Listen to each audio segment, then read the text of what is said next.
Okay, ladies and gentlemen, welcome. Thanks very much for coming. This is yet another panel on the New South Wales Planning White Paper.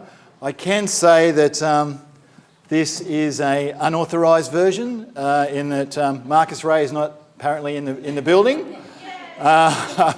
And we're hoping for a free-flowing debate. I think actually there might be the daughter of Marcus Ray, but I'll tell you about that later. But anyway, we just like to start by saying that we're on Aboriginal land. We're on the land of the Gadigal people, the Eora Nation, and I'd like to pay my respects to elders past and present before we start. The format for tonight, and you should have a little sheet in front of you. Could you wave one of those sheets up? That's basically got the biographies of the panellists. They're almost too eminent to read out, because if I read out their biographies, we'd probably finish about midnight. So we've just wrote down them on the sheet, hand them around. The format's pretty simple. Each of the panellists has got 5 minutes, and they're going to present on one opportunity they see in the white paper and the draft bill, and one challenge. Okay, they might probably use words slightly different than opportunity or challenge, but that's up to them. That's sort of the idea. They got 5 minutes each. And then that'll take about half an hour. Then we're throwing the floor very much open to you. As we say in the classics, tonight's really all about you. So we're hoping for a lot of good questions and discussions that you can address to any or several of the panellists. And we're obviously filming this, and the university submission of the white paper is going to be a crisp little 1.5 hour film. No, that was a joke, okay? So if you ask any tricky questions, we're not going to send you in and film, or you can tell me later and we'll black your eyes out, just like the current affair. But anyway, look, I'd like to give the first speaker an opportunity to commence, and I'm asking what we call Nicole Gurr. This is a home game. She works in the building. So Nicole is opening the batting for the panel. Nicole Gurr, just take it away. Don't you mean Associate Professor Nicole Gurr, Professor Phipps? I'm very glad at a university event that you actually decided to invite an academic. I thought we should. To an evening lunch. And so I've taken my role as the only academic member of the panel very seriously, and I have done a very serious analysis of the Planning Act and the White Paper. I started off with the spirit and purpose of planning, a classic. I'm sure you know it all, chapter and verse. I then moved on to control and urban planning. Control and urban planning, some gems in there. The fog on the hill. A bodice ripper. And then after the planners. Well, Nicole, you know about the 5 minutes sort of thing? It's okay, I do. Because after all of that deep investigation, I came to the conclusion that what we need to do to improve the planning system in New South Wales is approve development applications faster. And lest you think I'm a knocker, I thought, how can I improve my own culture and take on some of that message? And then I looked at the stack of assignments in my office. Look, it is a box full of assignments, and I thought, what if I mark these planning assignments faster? In fact, I might even be able to mark them here tonight, because I realised... If there's any students that lose your eyes. I realised the criteria for assessment is too onerous. There should be a law against it, Professor Phipps, against onerous criteria. I think we need to relax it. So I'm going to see if I can mark these assignments faster, and really, speed is the name of the game. Doesn't matter about the quality of my assessment because we have relaxed the criteria. On to something else that I'm passionate about, and this is my serious message, which is housing affordability. And let's see if I can do that in, how much longer have I got? A minute and a half? Not much longer. Plenty of time, 3.5 minutes. Okay, so this is my opportunity. The White Paper and Planning Reform in New South Wales is premised around housing affordability, and it is wonderful that the government has seen that housing affordability is such a crucial issue in New South Wales.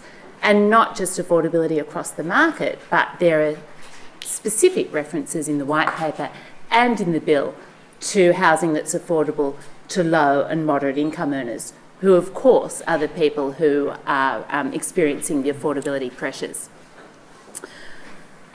So there are references, oblique though they may be, nestled behind things like promoting faster employment and business. We do see references to affordable housing affordability and to affordable housing.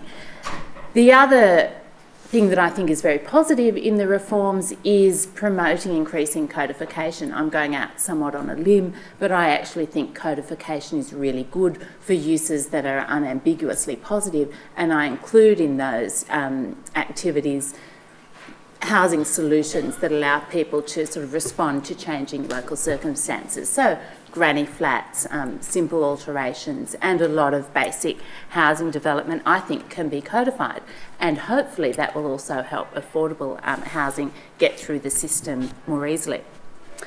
The challenge is that the whole white paper is really premised on the assumption that our housing affordability problem in New South Wales is due to a lack of housing supply overall, and that the downturn in housing supply is due to inefficient planning processes and overly restrictive regulation.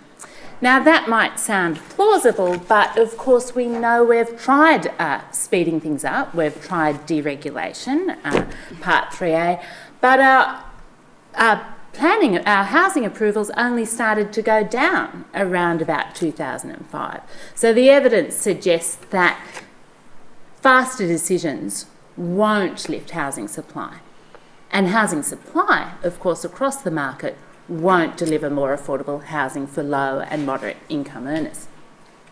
And that leads me to the final challenge, which is the only way that we know in planning systems to support affordable housing for low and moderate income groups is to plan specifically for it. And we've got some modest provisions in our existing planning system to do that. Inclusionary housing, we've got an affordable rental housing set which has a density bonus, and there's some provisions for voluntary housing agreements. Now the new Act actually disables the specific provisions for affordable housing, so it grandfathers inclusionary zoning and it says there will be no more. Rather cutely, it says that we'll do affordable housing in the strategic planning end of things, but we won't allow you to require it as a condition of development consent. Now, I don't know how you can have a strategic plan but not implement it through a consent, but maybe I'll learn from my panel. But the other issue, of course, is around the voluntary incentive scheme, which all are premised on the idea that there's value uplift when a rezoning takes place or when planning controls are varied. But in our new can-do system, where there are by implication no hard and fast standards, there really will be no opportunities for value capture, at least in the way that we've seen it happen to date. So I'm going to leave with a final opportunity, which is that we actually introduce a target for affordable housing in New South Wales. We say that up front, we say we want to see it in regional plans, in sub-regional strategies, and that's really the only opportunity that I can see that will get some affordable housing for people who really need it. Thank you, Nicole. And well, it's my time. Doing at the back to get their assignments back shortly. Okay. Next up, I just want to check, and the people at the back here okay? Okay, the back row? Excellent, excellent. Next up is Deborah Dearing, and I should just point out that Deborah is no longer working for Stockland, and there should be a correction in the list of bios. Deborah is now a consultant. So, thank you. Deborah, thanks, Peter. I don't know how to follow on from Nicole's brilliant piece of research. I don't even hope to match it. But quite generally, in my experience, I think that the proposed planning reforms have some real opportunities. And one of them, the focus on stronger upfront strategic planning, I think is absolutely to be praised and not taken lightly. And it also talks about genuine, effective community engagement. So that as an objective and a goal and a direction, I think, is the right way to go. We've always talked, when I used to work in the Department of Planning, and I did once as Executive Director, there was a key focus on the differentiation between involvement of politicians and councillors at the policy stage and letting the administrative decisions be made by the administrators rather than politicising everything. So that's nothing new, but it's good to see people attempting to act on it. Up front is where you need that consultation, more so than down the back. And the reason why you need upfront is so that you can actually streamline development assessment later on when there's a lot of dollars on the table. Even if there's little dollars on the table, why would you have to pay $500 to a local council to have a pre-DA meeting about something which is insignificant? And that's what it costs in New South Wales for many councils. The other key opportunity and strength is the importance of culture change to affect the transformation. The cultural attitude of a lot of planners in the past, and probably a lot of people in the room are planners, has been pretty negative, as though they are the policemen and that you can't do anything because I'm standing in your way. That's unproductive. It doesn't deliver good cities. We've found that. It scares the hell out of anyone who wants to spend money in this state, and they all move into state. So I'll look at some of the challenges associated with the white paper as I see it. And the white paper identifies, I'm going to look at community participation, and it identifies 4 key changes to the current EPA Act. And one of them is the preparation of a community participation charter that's going to form the part of the new planning legislation. We've seen it in the draft bill, and so we can have a look at what they're anticipating by this participation charter. And all planning authorities will be required to act consistently with it. And I don't know how many of you have actually read that bill, but the bill, part 2, talks about clause 2.1, subclause 1, it says the community participation will require these things. 1, they are to be provided with opportunities to participate. That's the community. The community is to have access to information that's readily understood. And they're going to be provided with opportunities to participate as soon as possible before decisions are made. They have a right to be informed about planning decisions, and participation is to be proportional to the significance and impact of the development. The other thing is that the methods are to be representative, inclusive and appropriate to the needs of the community. All sounds very reasonable. And the planning authorities are to make decisions in an open and transparent way. That's fair enough. I wouldn't expect anything less of any of that. So the question that I raise there is this public participation charter really enough? Because it does things which I would say are, one in the past may have taken for granted, but sometimes you need to enunciate them. The second change they proposed, it is not already that everyone complies with the Community Participation Charter, but there will be a high level of community participation, particularly in the development of regional growth plans and sub-regional plans. Absolutely right. That's what the whole direction of the white paper and the planning reforms are about, up front, not at the end. But the difficult question is, how are we going to involve communities in something that they don't find affects them, at least not now? And over what time frame are they going to be involved in this discussion? And is it really proportional to the impact or not?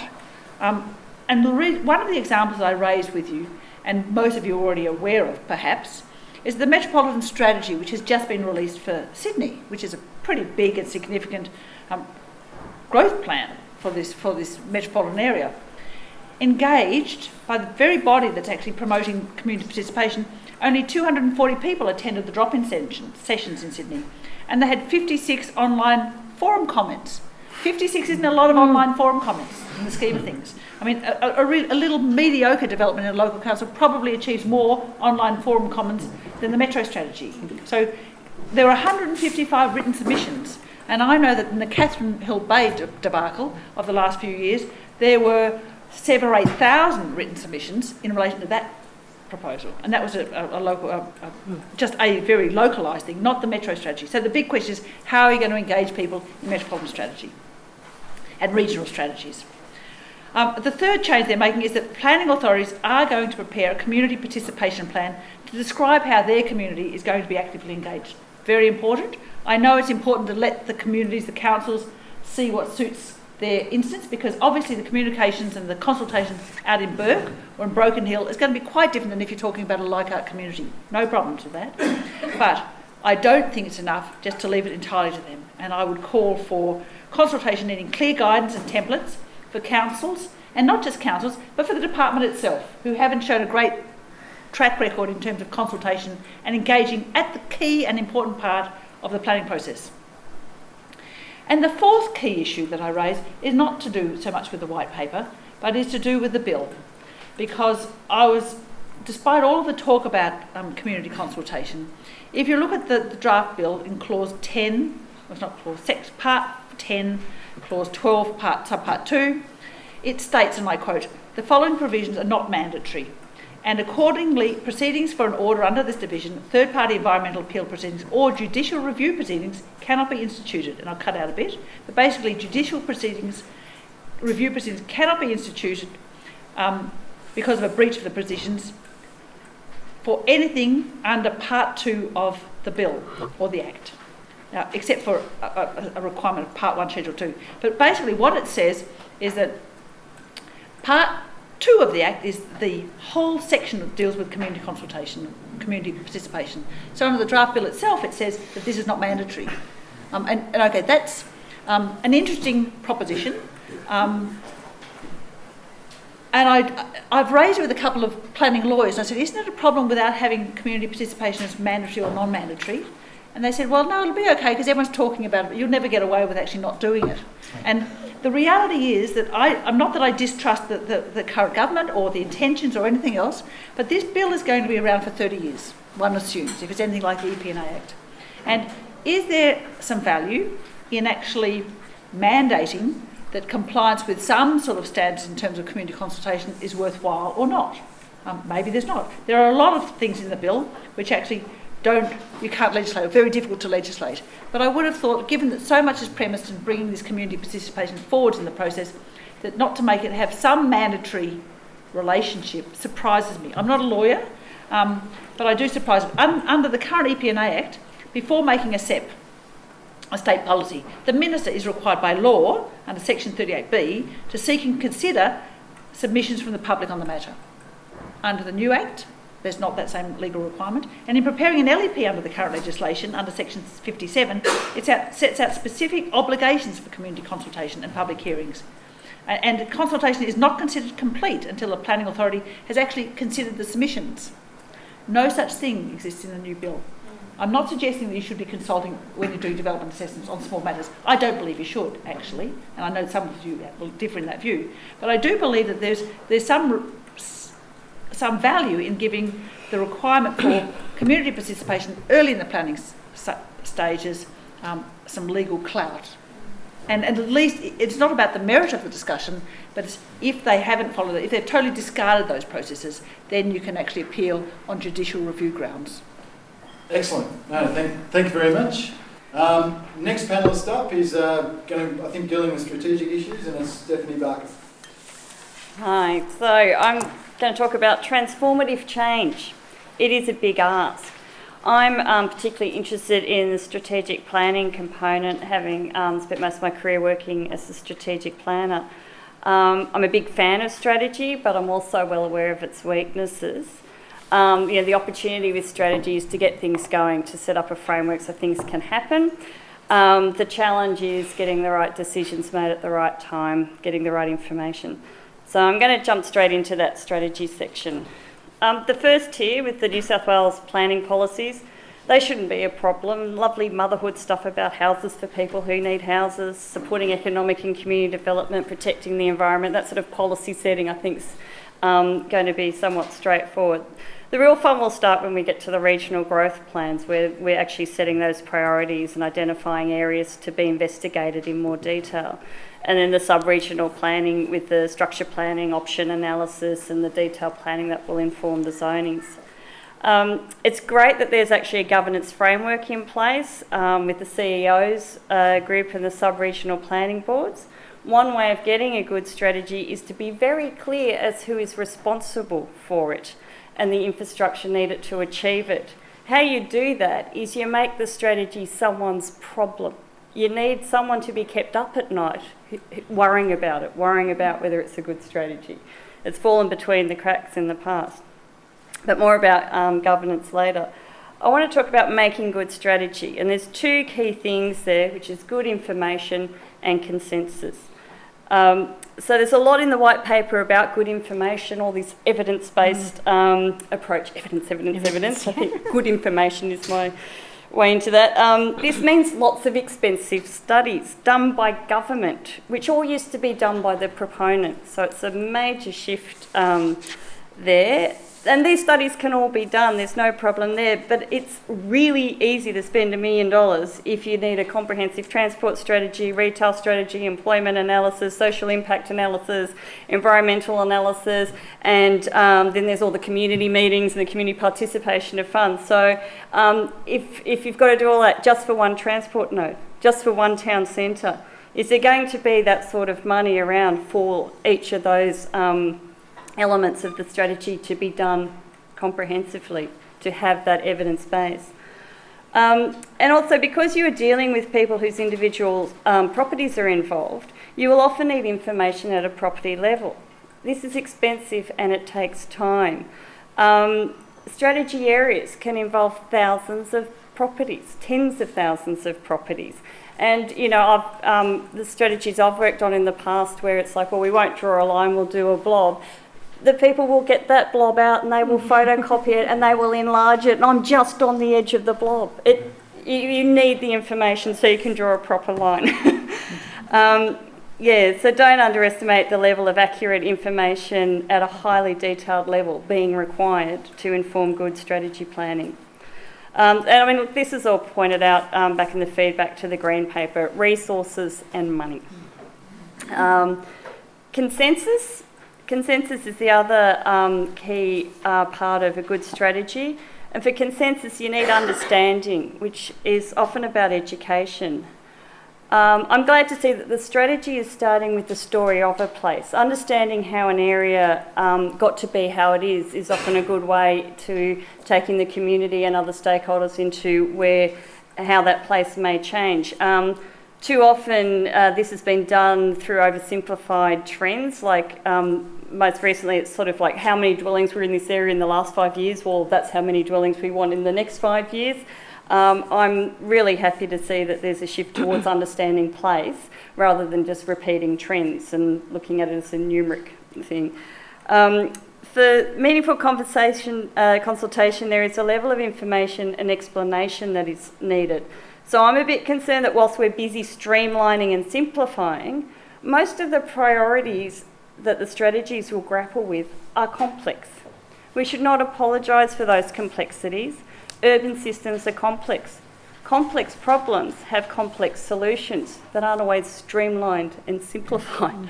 And they're complex processes to get us there. If you dumb down the problem, if you dumb down the process, you get a dumb solution. You will get bad strategies.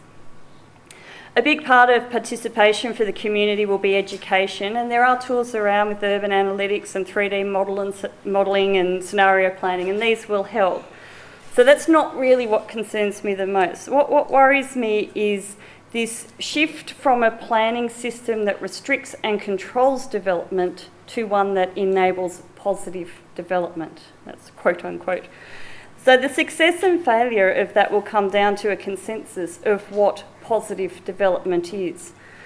The inherent conflict behind planning for growth is growth. That there are phrases in the white paper like obligation when talking about targets for accommodating growth.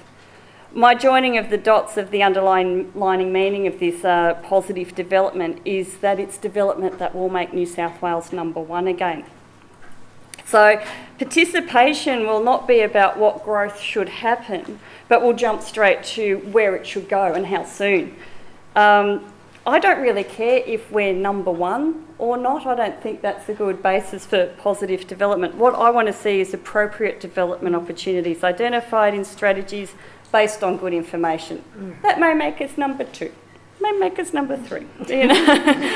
If we can't meet the obligations, we'll need to be clear about our limitations. What if the infrastructure needed can't be afforded? What if we can't reconcile competing agendas? So I think there's a big gap between the CEO's group and the sub-regional planning boards, because that is where those limitations to meet our obligations need to register. So every time you hear partnership, we'll be doing this in partnership with local authorities, what is actually being said is negotiation and compromise.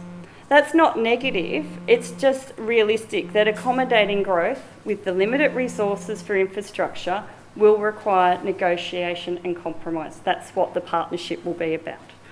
If we're serious about meeting growth targets and the government actually driving those, rather than it being up to industry, rather than it having been up to industry to try its best to achieve those in an unsupportive framework.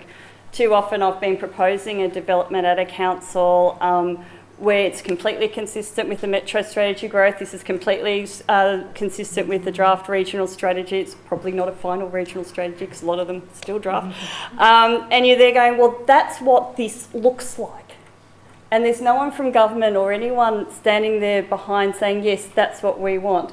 That's what the sub-regional strategy means. There's been this huge gap between the two to actually land it. Look, I like the UK notion that there is a duty on every local authority to constructively and actively engage in an ongoing basis. I think there is that notion is very important for that constructive input from local government. And the engagement with the community needs to perhaps be less about the transformative planning process, but more about the transformative outcomes that are coming, the growth that's coming. While we all probably agree with those lovely motherhood statements, things like steady housing supply, housing affordability, which may or may not appear in those planning policies, Nicole, the reality for some of wholesale change that comes with this transformation may not be so lovely. So, it's all those examples. If you live in an area that's going to have much higher density, the process of transformation can be messy, inconvenient, and can seem really unfair for those that are directly affected. So having good information around that transformation process and clear governance structures are an important part of managing that. Sydney is way overdue for a swing back towards a significant increase in building activity to catch up on the last 10 years of below target growth and to match our growth forecasts. This white paper paves the way for government to have an active role in managing this, which is an opportunity. The framework sets in place processes that will involve the community, that ask the community to engage constructively. But I think the real challenge, the really interesting part will be when our dialogue is not about process, but actually starts being about place. Excellent. Thanks very much. Okay, next up there's Sally Lewis. Sally works for Walker Corporation part-time, but she's also studying in this building. Okay. Well, I really like the white paper's confident approach and its plain English approach. I think that's really refreshing after years of, I know it sounds superficial, but after years of planning that's been vague and responded to an issue or a planning fashion of the day, I think this has undermined community and industry confidence, and now we'll see a different approach. So the opportunities in the white paper, personally I really like the approach they've got to infrastructure contributions, and this has been an issue that has been argued back and forth in New South Wales for decades, and I think that the approach they're taking is a real positive opportunity. The 7 principles for infrastructure contributions are really clear, and they acknowledge the need for a nexus between the project and the infrastructure that it's funding, and you'll actually be able to see when that infrastructure will be provided. So in the past, in New South Wales, particularly with state and regional infrastructure contributions, that nexus hasn't been clear, and there certainly hasn't been the information you need to see where your money will actually go. So I'm really pleased to see that regional and state contributions will be based on growth infrastructure plans, which will include real and costed and needed infrastructure projects, and there'll be a role for IPART to review those contribution plans, which is a really positive thing. And I'm also pleased to see the role of voluntary planning agreements rolled back. To me, they always seemed, working in the industry and dealing with them and dealing with councils and the state government, they always seemed to be complex and difficult to negotiate, and sometimes appeared to lack transparency. So one of the challenges I see is the maintaining the defined hierarchy of plans. So the white paper really sets out that hierarchy of plans from your planning policies, your regional growth plans, down to your local plans, and it all sounds really logical and clear, and as a planner it feels good. You'll know where everything sits, and all the pieces of the jigsaw puzzle will fit to the end, and that's really how they've presented it. But, and it certainly improves on the current system, which started off that way. The original EP&A Act had a nice clear hierarchy of plans in a similar way. But over the 30 years, we've got now loads of state environmental policies full of specific local provisions, and we've got over-detailed development control plans, which adding to the complexity of putting projects together, and they're stifling innovation. So we're coming back almost to 1979 with this very clear hierarchy of plans. But really the city doesn't work in a logical and hierarchical fashion. You know, urban areas change often and rapidly, and they often do it on a site-by-site basis.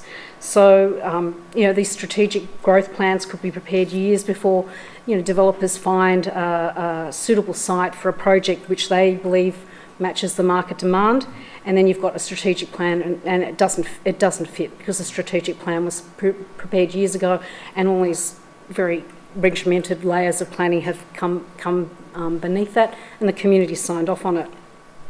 So I think there's a real need for those strategic plans to be informed by the reality of local conditions and the challenges that those local areas are facing, the infrastructure assets that are available, and the site and land that's available for actual real projects. So it can't all be top down in a tiered way as described.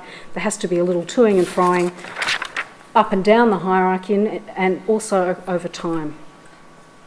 And I think as Deborah just mentioned, that the community and a lot of developers and planners that I've spoken to as part of my research, they work and think at a neighbourhood level or at a site-specific level or a project level.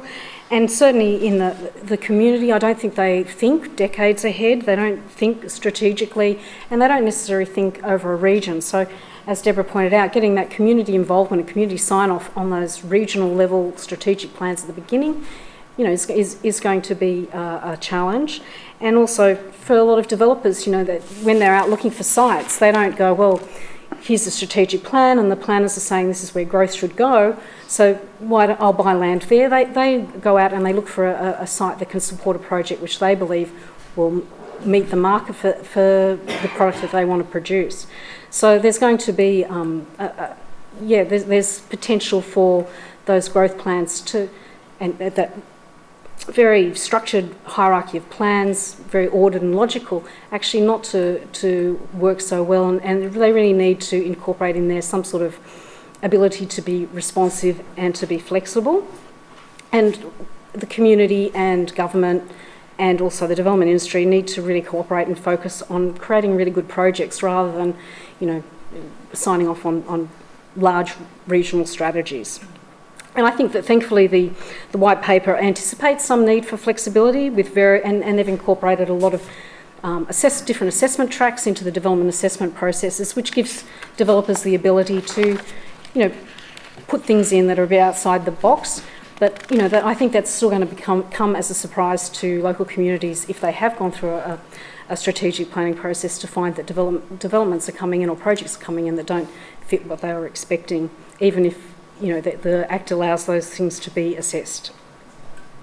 So to me, the development assessment processes, you know, that are proposed seem quite straightforward, and there's certainly, and I really like the acknowledgement in the white paper that the development approval is actually a concept approval, and then a lot of the detail, the BCA detail, and the construction detail, and a lot of those things to be considered with your construction approval, and that's how it used to be before 1998, and I think that will help a lot because I know that you know, over the last 15 years or so, DAs in New South Wales have had to put a lot of detail in, and then to get it approved, because councils, that's their chance to check all the building aspects. Then of course you start building and you want to modify something small, perhaps a building detail, and it generates a need for more applications to council when that's not necessarily warranted for the type of modifications that you have. So coming back to that system where you've got your DA approval, then a lot of the detail goes into your building approval. You don't need to go back and modify your DA every time. I think that will be really great. Another challenge, now the white paper talks a lot about financial feasibility and market demand, particularly in relation to housing supply. That comes through constantly. You've got to be aware of the economics, the financial feasibility of what plans are doing, and understand market demand. And that can be a good thing. And so, for example, the growth centres incorporated a lot of land. Our Sydney growth centres incorporated a lot of land which was unfeasible to convert for housing. And that could have been avoided if the planners at the time in doing the strategic planning had thought more about, is this land actually going to be feasible? And there are some planning controls, and the common one that's often cited is basement parking. Add to construction costs significantly. You're digging big holes, you're pushing your buildings up out of the ground with a lot more structure. You've a lot of concrete dewatering. It's very expensive, and really a lot of car parking doesn't necessarily serve a clear planning purpose. So in that sense, considering the financial feasibility and the economic implications of what these strategic planning documents and all the planning documents mean is a good thing. And this comes from my experience in the industry, going to the counter and dealing with planners that financial feasibility, economic feasibility, market demand, all those supply issues, planners may not be the best profession to consider those issues. And so there are two ways of looking at it. And what I can see really happening is developers come into with a project, they're ready to build, they've identified a site, and they've identified a market for their project, but then they're being told by planners that the project can't proceed because the planners believe that it's not what the market wants or demands, or it's not where the market wants it, or it's not the type of housing that the market wants. And because that theme is coming through so strongly in the white paper, there is a real possibility, and again based on my experience, that will be turned, instead of being a positive thing where you're starting to think, can our plans be delivered, to a negative things. I know best. I know where the market wants housing. I know what type of housing the market wants, and you're not providing it. And if that's the way that planners interpret it, then the slow rate of growth in new housing supply in New South Wales will continue to be as low as it has been in the past. So we've got to really be careful about how that issue is managed, but it's very strong in the white paper. And two ways of looking at it. But when all's said and done, and I think both Stephanie and Deborah talked about this, it really comes down to the project and the site and the neighbourhood. And really, we've got to start seeing planners in local government, developers and the community trying to work out solutions for neighbourhoods, sites and projects. And that's a big ask, especially in New South Wales, where there has been a lot of antagonism. And really it's got to be based on those real projects, real sites, real neighbourhoods, and there's got to be some cooperation and work around that, really down at a much more specific level than a sub-regional strategy. And this makes what I really liked in the white paper, the thing that really stood out for me, was its call for respect to be shown by all participants in the process to each other and to their views and the outcomes that are achieved by the planning process. And I think that really summed up something really positive for me. After years on both sides of the counter, just that seeing that word respect in the community charter was really a positive thing. And of course, a big challenge, because this is a big change. We've hopefully got a lot of comprehensive and standardised plans, LEP plans now, which has been a long time coming, much longer than anticipated. They were supposed to be all done in 5 years, and I think now we're up to 7, and not every council has a standard LEP yet. But that will help in this transition period. A lot of those LEPs will fit in. But the transition's going to be hard. It's going to be hard for the community, a lot of people in the community who will now need to start thinking differently about their neighbourhoods and the things that they can and can't have a say in. And it will have to, and of course there are the legal transition requirements. When you put your DA in, where does it fit in is it under a new regional growth plan, or is it under the old LEP? Those sorts of transitional arrangements are going to be tricky, and we'll all really need to work together to sort those out case by case, hopefully with a really positive approach. Thanks very much, Sally. Okay, second last up, we've got Giovanni Cirillo. Giovanni is ex-Department of Planning and Infrastructure. Just a little plug for the Henry Halloran Trust. Giovanni is actually the first practitioner in residence. He's been sitting in the building thinking about the pressing issue of the culture of planning. He's going to share a couple of tasty morsels from that work this evening. Giovanni. I've been reading about the culture of planning for about 2 or 3 months, and it's enough to make the eyeballs roll back in your skull, to put it fairly plainly. Those of you who know me know I speak fairly plainly when I talk about planning matters, and I suppose what concerns me here is that a lot of this stuff sounds all well and good, and it's all very worthy and all very motherhoody and all very interesting, until you read a lot of it, and then you realise there's an awful lot of repetition in this, there's an awful lot of corporate performance speak in it, and it's all been said before, which I find particularly troubling. So what I'm going to do is I'm actually going to stick to 5 minutes, unlike my learned colleagues. All I'm going to do is read you a few excerpts, and if anyone could tell me whether that's part of the white paper or not, please, by all means, stand up when I'm finished. So I'll read you 3-4 paragraphs, and you tell me when you recognise some of it, and you tell me if it's in the white paper, okay? Your time starts now. Let's go. We need a planning system that encourages a variety of voices to emphasise the importance of a culture change amongst all users of the system, but with a particular focus on public sector planners. It's intended to transform the way in which planning is approached, recognising that it will not be possible to deliver change that is required without more and better resources and a different attitude and ways of working amongst those who operate the system.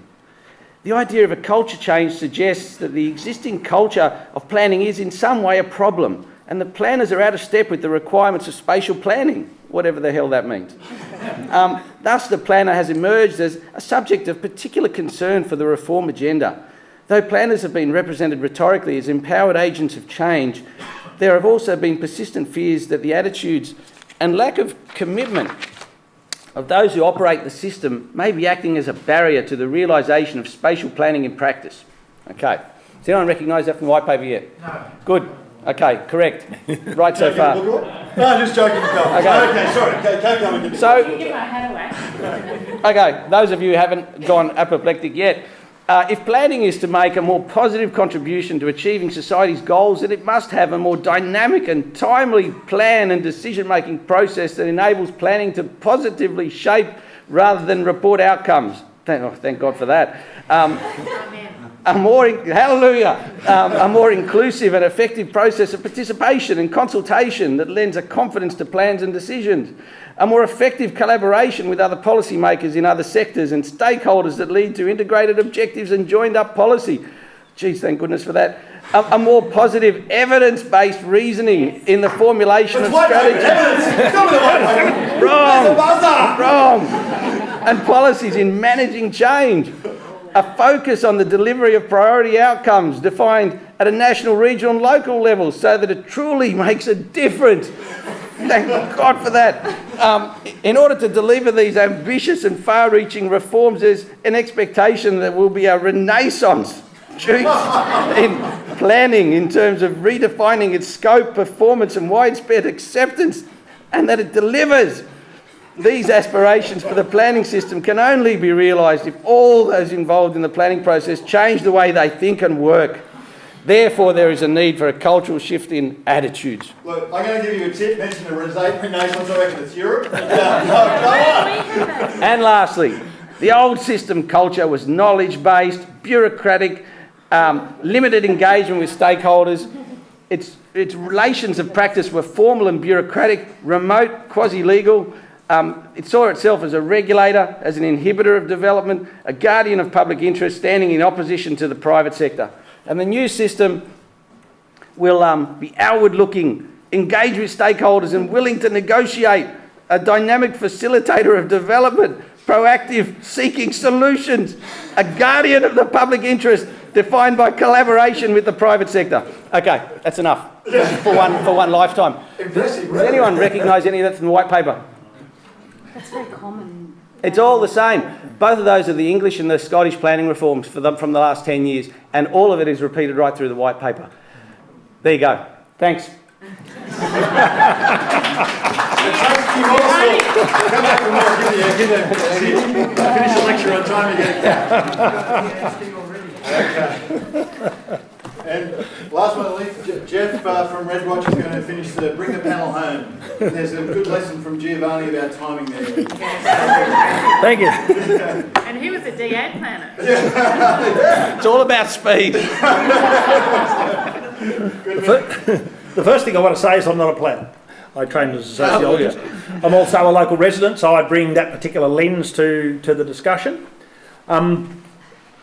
I guess for me there was a large gulf between the paper's trust us aspirations and what it looks like it might deliver. And in the end, the only real opportunity that I could identify is that the Act is being reviewed, and in that process we could achieve some genuine improvements in the planning system. We could also take a giant step backwards. As structured, it looks to me like Barry's version of Part 3A rather than his election promise to return planning powers to the local community. My reluctance to declare any other opportunities is right at the heart of the Act. It is the removal of the underlying principles of ecologically sustainable development and their replacement with the main purpose of the planning system is to promote economic growth. This is a big change. ESD is part of the current Act and is referenced in 60 other New South Wales Acts. The Moore and Dwyer review proposed ESD should be the main purpose of the planning system and that the definition should be consistent with the Protection of the Environment Operations Act 1995. The government not only decided to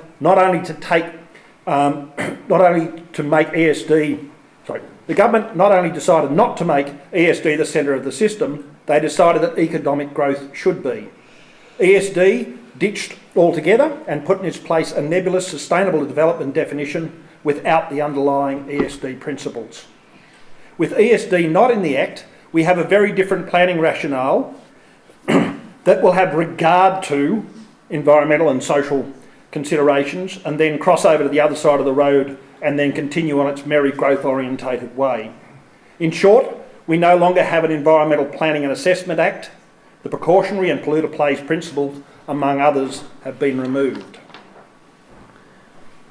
The current proposal radically changes the balance in favour of the economic.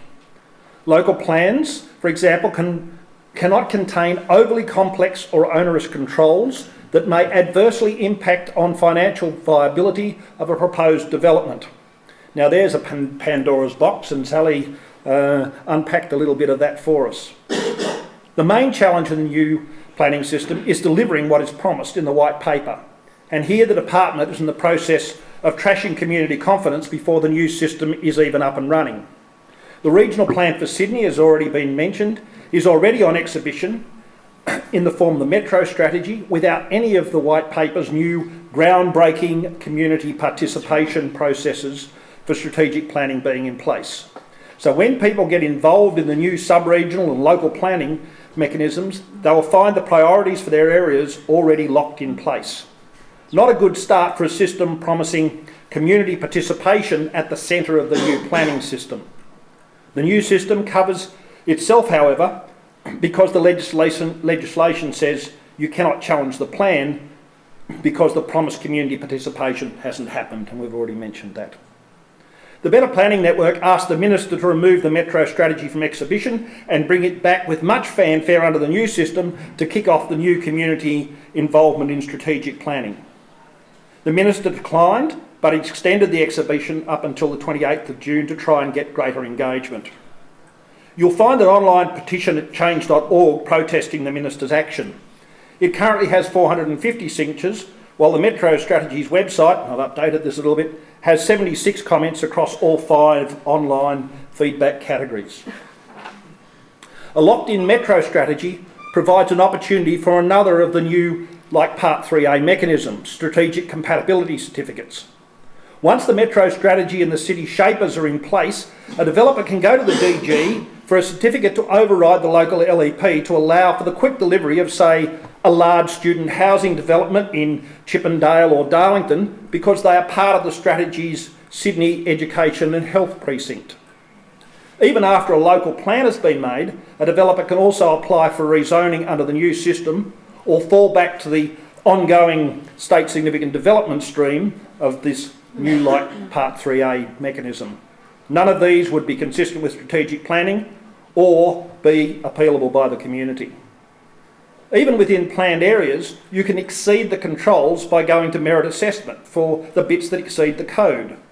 This is an invitation, in my view, for developers to go for cream without risking the rest of the development. If it gets knocked back, you can always go to a lower cost land and environment court. A lot of faith is currently put in the unseen codes and upfront strategic planning. It is my view that the ability of people to comment on the up to 80% of development should not be removed until the new system is in place and it's shown that it is working and that the comments that people make in that process are fed back in to refine the codes and the local plans. If the new system is to succeed, it has to be built on ESD. It has to deliver certainty, not only for the developer, but also for the local communities. The proposals in the white paper promise much, but at the same time remove the checks and balances and increase the Minister's power and patronage.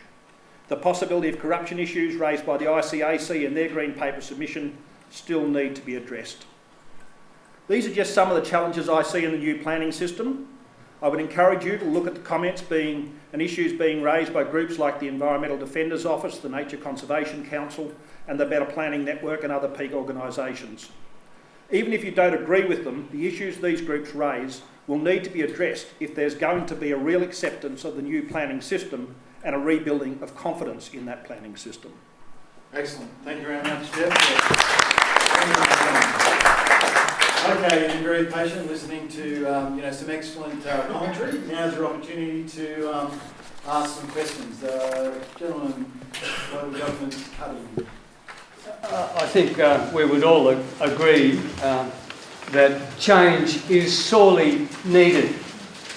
But when I waded into the white paper and nearly drowned in feel-good statements peppered right through the whole 220 pages after 1,500 responses to the Green Paper, I thought there's something wrong here. So, given that the white paper also says that community participation is central to the success of this document, then I think it's a bit premature to have prepared a bill until such time as the central issue is effectively dealt with. And the number of times that I was struck by the fact that community participation is indeed central, I keep stating, and then yesterday there was an article in the Sydney Morning Herald suggesting that the Minister was going to blitz us further about community participation without realising the flaw in the document that had already been cited by that article in the paper. Could the panel start to address, one, why the bill is a bit premature, and the issue of the article in the Herald yesterday? How can they force people or induce people effectively to get involved and then proceed with a bill that is going to cut them out at the end of the process? Okay, look, I think there's two questions. Would you like to start with one, Deborah? If I may, because I don't know what I was talking about initially, I understand that you are of the view that the bill is premature. Personally, as someone who's involved in planning, I actually don't think the bill is premature at all. I think it's very informative to see the white paper, which describes the goals and objectives of the planning system. The draft bill is absolutely critical to that understanding, and I would really love to see the regulations as well, because without seeing all three at once, I have no idea how much the goals and objectives relate to the other two components, which are fundamental to the planning system. So firstly, I have to disagree. I don't think it's premature. I think that you need to see all together to understand how it's perceived. How about the second question around the difficulties of engaging with the community? This is a real issue, and this is something which are raised. I mean, one of the fundamental, there are people and organisations and cities which have done it very well, but it's not as simple. It's not a simple or straightforward exercise. It's a very time-consuming and expensive exercise. And if you look at the experience in Vancouver, which some years ago was held up as the absolutely peak organised city, where actually they embarked on a hugely comprehensive process of community engagement over an extended period of time, of more recent years, that has been seen to be inadequate in terms of addressing some of the issues. So it's not a simple thing to embark on. Meaningful community consultation isn't just a one-off, it's actually ongoing. And that's the difficulty. And it does need more than just my view, more than just a public participation charter.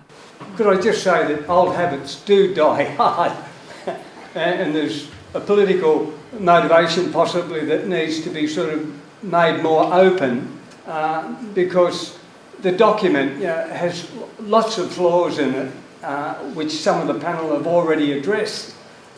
No, thanks for the comment, sir. It's just a question at the back, then I'll get back to you, Tony. Is that... Okay. Sorry, you got the call. Thanks. Here's some surprise, the fact that the question of supply doesn't help the housing affordability question, because that seems to be, as far as I know, a basic tenet of economics, that supply and demand affect prices.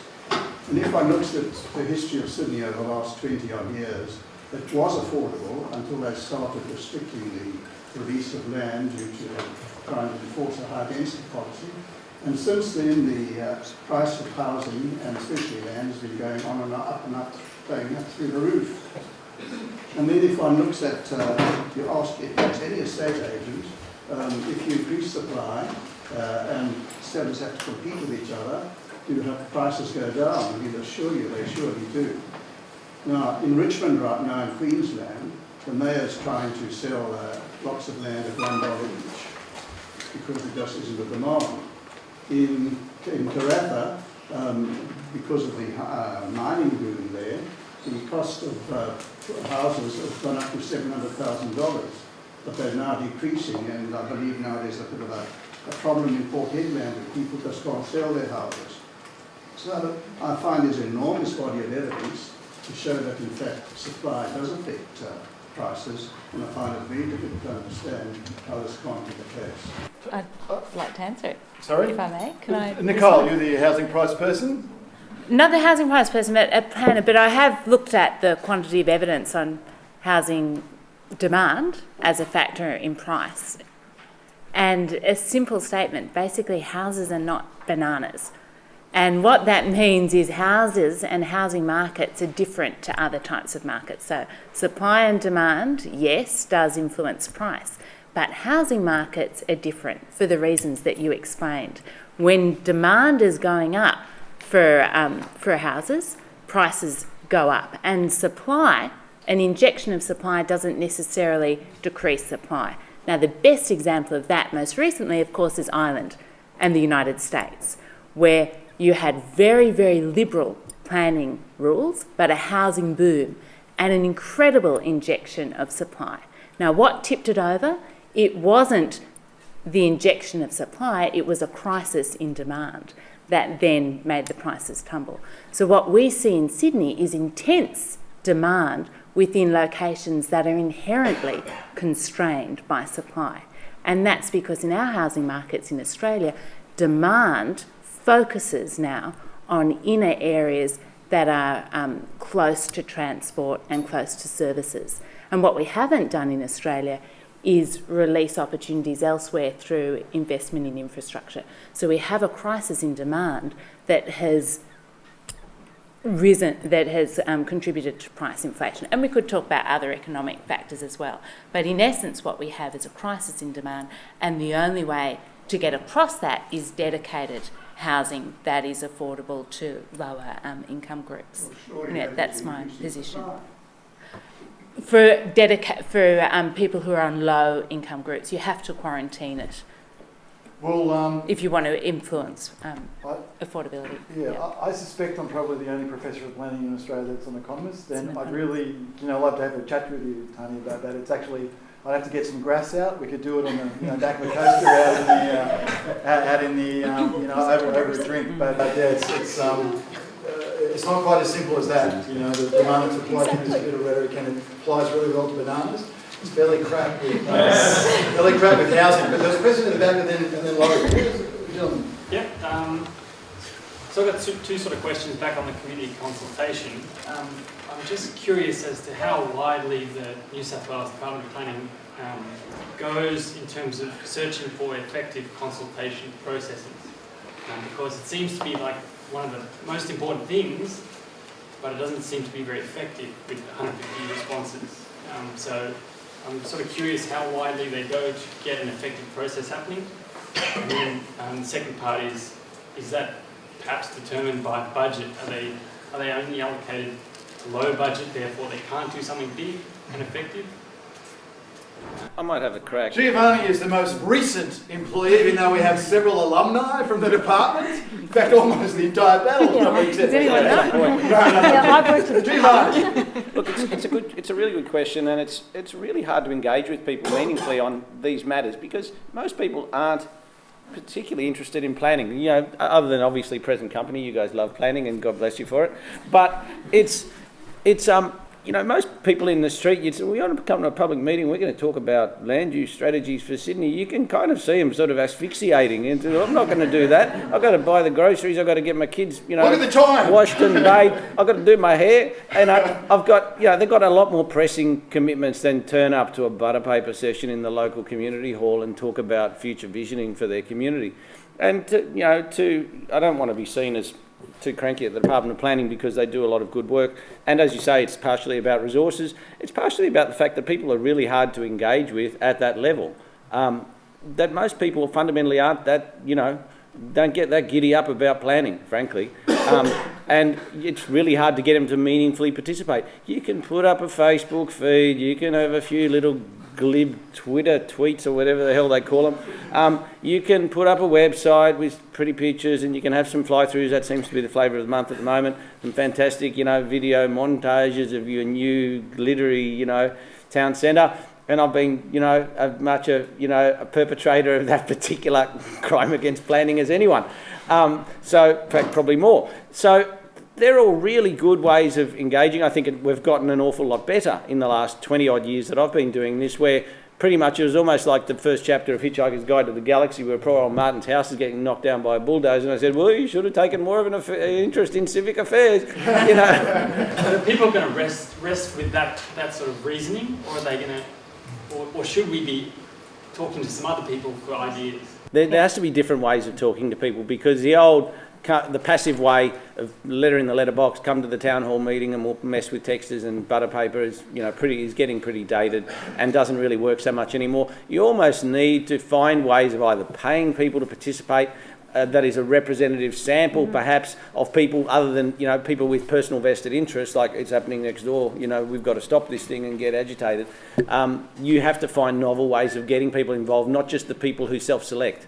Because those are ask Jeff to comment, who's a member of the community. Yeah, well, you go berserk about planning, Jeff. Because, Giovanni, no offence, pal, you're telling some of the students that people aren't excited in planning. I'm excited. We're all excited. We're all excited about it. Look at the audience there on a Thursday night. We have to get excited because people come in and keep wanting to do stuff to our suburbs. We try and get public housing tenants who can't even get their basic maintenance done excited about planning. They don't even think that the government can organise itself to fix their leaking roofs, so how are they actually going to get involved in the planning process?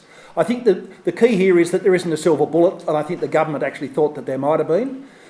There was a study about how much money they were going to save by speeding up the whole system. There wasn't actually anything that actually costed out the costs of actually delivering this, whether it was in terms of the culture change and the other changes that needed to happen as part of this, or the community consultation side of stuff. And I think that the government, they originally went in and thought there was going to be a silver bullet to do it. And it really is about a wide range of different processes that need to be put in place. And they're only just bringing in people now to even help the department actually be more responsive in their dealing with the community. So there's a fair way to go before we're in a situation where we can actually have some good dialogue, I think, backwards and forwards between the department and the community, and then the broader thing. One of the things that we did suggest to the department was that the sort of thing that Peter's been doing with his Planning 101 workshops, would be a good thing for them to actually roll out, where people actually have the opportunity of being able to come along and find out how the planning system works and get rid of some of the myths, and that's going to be in particular very important when you actually change the system, and they've responded well to that. But that takes a fair amount of resources to actually do that, so that you start getting an educated community, because if you don't have an educated community, you don't get educated feedback and you don't actually achieve the ends that you want to achieve. But if there is any community engagement experts out there, I'd be giving the Department of Planning a call. I think they're listening at the moment. There's just, Laurie at the front and the gentleman at the back and over in the corner. Just back to the relationship between supply and demand and cost. Peter and Nicole are both right, but Nicole's conclusions are wrong. If you restrict land supply, the price will go up. If you increase land supply, it will stop going up. It will not come down. But where is your land, is the question, Laurie. The question is it restricted by geography and desirability, and that's the restriction in Sydney? I mean, we know, certainly when I was working at Stockland, the market wasn't necessarily sitting out on the fringe of everyone wanting a quarter-acre block. The market was very much about a purchaser who wanted to be near services, wanted to be near retail and opportunities, recreational opportunities, not an employment. They didn't want to be just releasing land of its own. Doesn't actually do much at all. You have to increase supply right across the board as best you can. The reason when that fell down and what you were looking at was what happened in terrible on dates, but we actually had a very long period of strong housing growth in New South Wales. Octave decided to lock up the state restricted supply. The price almost doubled within a couple of years. And the only thing that stopped it was about time for things to slow down, and he had this wonderful thing called an exit tax. And people went into state, the investors went into state, you know what they found? Jesus, it's easy to do business out here. What do we want to go back to New South Wales for? But if you restrict land supply, the price will go up. Can I say just one last thing? I actually agree with the premise. It's really important, and certainly we don't want to turn out any planners who are going to restrict land for housing or housing development opportunities where there's demand and where that development is appropriate. But the idea that more housing supply will bring down price is a fallacy, and that's it's not going to improve affordability. That's the issue. Yeah, and we're at that point now. Yep. Cost and every structure, so it won't come down. So we're at that point. The production rate might slow, but the price will not come down. Yeah. It takes some other factor to actually That's bring right. the price down. That's the point that we're trying to make. I mean, the other point I'd make is, that's different about the housing market is you've got a lot of established houses, in the market. We build in a good year, 0.5% of the housing stock. So you've got a lot of competition with established houses. We could bring the price down of established houses in 10 minutes. We could, get rid of negative gearing, for instance, and take investors out of the market. There's a lot of things we could do, but a politician's not going to do that, in a month of Sundays. Because we've got 65% of people that own their house that, think housing affordability is an opportunity as prices go up. And that's not a problem. That notion of transformative change is if the market isn't in greenfields or the market for greenfields has shrunk and you've got limited capacity, the brownfield sites there where transformation isn't as messy, a lot of them are gone. So we are looking to meet the targets. We are looking at wholesale change of existing urban residential areas. And, that's a really rough, it's a tough ask, and it's a really rough thing to implement. And we're asking for community participation within that. So that's, that's what's sitting behind this, is that idea of growth, is what's its outcome's going to look like is really hard, because Sydney's at that, well, particularly in Sydney, when you apply to Sydney and not else, some other places in New South Wales aren't as constrained, it's going to be really hard to increase supply where people want bananas. Queensland segue. Did I get that right? Yeah. My questions and comments have morphed a bit since I started, because there's been so much commentary, and isn't it great to see democracy at work? I guess if we were in China, this debate would be a hell of a lot easier.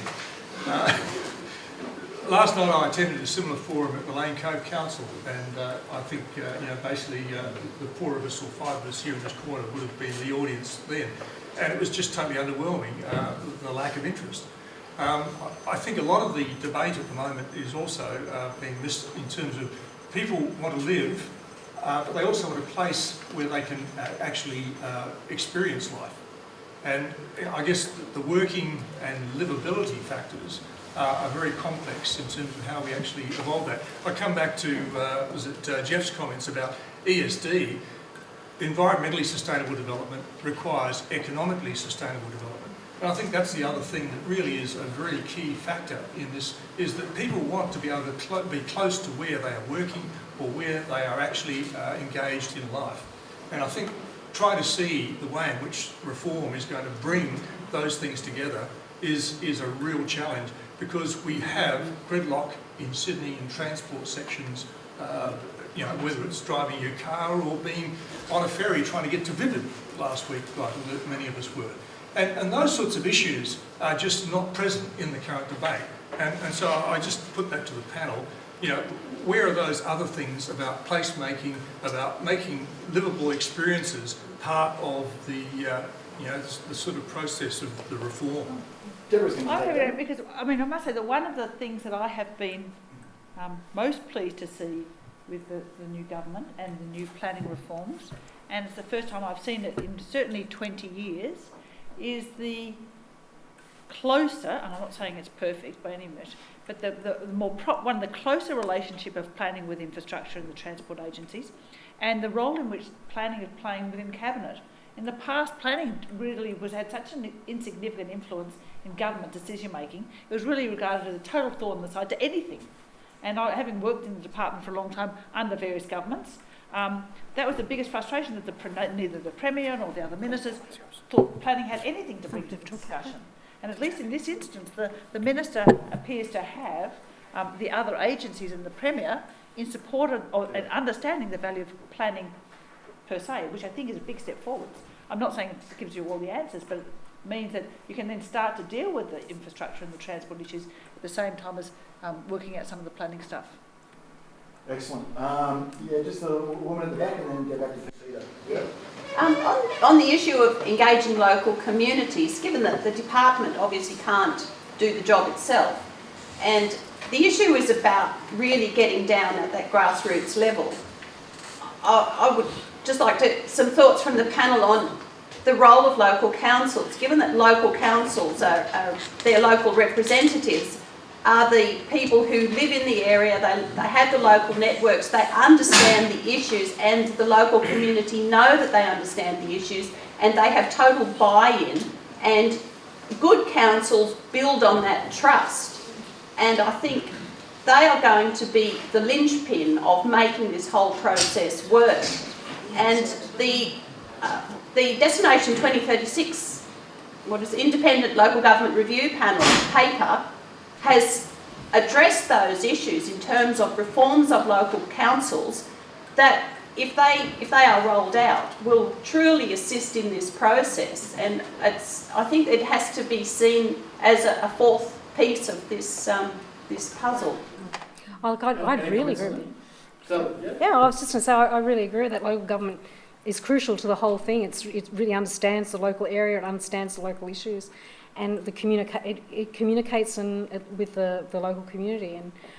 But having said that, reform is really needed there too, and that's another opportunity that all this planning stuff provides. And in making perhaps amalgamations would be good, just to resource councils up and help councillors and planners take a bigger view of, instead of arguing about dormer windows, perhaps taking a bigger view of the issues. But local government is really the crucial piece in the puzzle. Jeff, do you want to add something to that? Yeah, I mean, I guess one of the things that, it's like we haven't had a metro strategy before, and the City of Sydney hasn't actually worked through some of those issues, and we have had it before. And one of the things that happened was that there was a lot of work in terms of urban design studies, looking at the fine grain and then working that up and then meshing that with what was coming down from the metro strategy. And it's not clear to me how those processes are actually going to work in this new system when it's basically line of sight from the top down, because you do need to get that local sort of understanding and grain. I mean, and the classic example in the Green Paper was the proposal that the North Everleigh site might be an enterprise zone. and how you do that next to a heritage conservation area with a whole pile of heritage on the place. You know, it's the sort of thing that someone looks at a map and says, there's a brownfield site, let's do it. But you also have to actually work from the other side. So somehow we've got to get both those bits together. Otherwise, we're going to end up, I think, with some real sort of conflicts in the middle. Yeah, I definitely agree. Okay, we'll just take the last question from Peter, because then we're going to, as we say in Pager, where I grew up, we're going to take it outside. But Peter, would you like to present the last question? Thanks, Ben. All the platitudes that you've argued was a little bit cynical about, many of them going to community involvement. In the end, when you read the fine print, focus on the strategic planning and advanced planning process, whereas it's been said, it's extraordinarily hard to get people involved. It would be great, the more the better, but it won't really work. And the people who give the advice and make the decisions are going to move on, because we only stay in one place of residence on average 6.5 years at a time in the city. Some of the questions have started to focus on is the other side, equally important side of the process, which is the development control system. When you look at that, you'll find that the fine print suggests that what's being proposed is increasingly, dramatically more undemocratic, increasingly more bureaucratic. If you look at the 3 proposed levels, exempt, complying, code and merit, as they call, you'll find that 80%, when you read the fine print, are going to exclude involvement with the local community. So much more, 80% or more, are going to be delegated to bureaucratic panels. As an ex-bureaucrat myself, I don't trust them. Advisory panels are extremely important. Expert advisory panels, architects, engineers, planners, ecologists, incredibly important to advise councils and state government, but they should not make the decision. Any comment on all those comments? Well, two of my colleagues in the company I work for, we work a lot in Queensland, and it's a very similar system to what's being proposed here. And there was a real transition process time where the community got used to the concept of something happening in their area that they had no comment on, like a building 10 stories high that complied, and away it went without consultation. And I know from experience that makes life a lot easier, getting DAs for apartment blocks up in Surfers Paradise or wherever. But so it was a big adjustment, but it seems now, after quite a few years, that the community has come to terms with a lot of that change in terms of, when they get to comment but it. I'd like to challenge that for 1 second, because there's a fundamental difference between the Queensland issue with where they consult and when they don't. Because in Queensland, even after you've got a development approval, there is no community consultation necessarily, depending if it has the potential for being dealt with as complying. But there's always a third-party merit appeal. Yes. So if there's a community person who's put in an objection to a proposal, or a group of community people who put in an objection at any time, and the consent goes through without their being involved, then they have 20 days after the approval is issued to launch a third-party appeal right, a third-party appeal, which we have never had in New South Wales. So it swings and roundabouts. In some respects, you need some ability to, some checks and balances, whether they happen early on in the consultation phase or an appeal right. That's perhaps the question. Okay, look, we might end up there. Look, if I could just ask you to give the panel a huge round of applause. Thank you, panel. Nicole, will you give me the exam and the assignments back? Yes, we're going to get your assignments.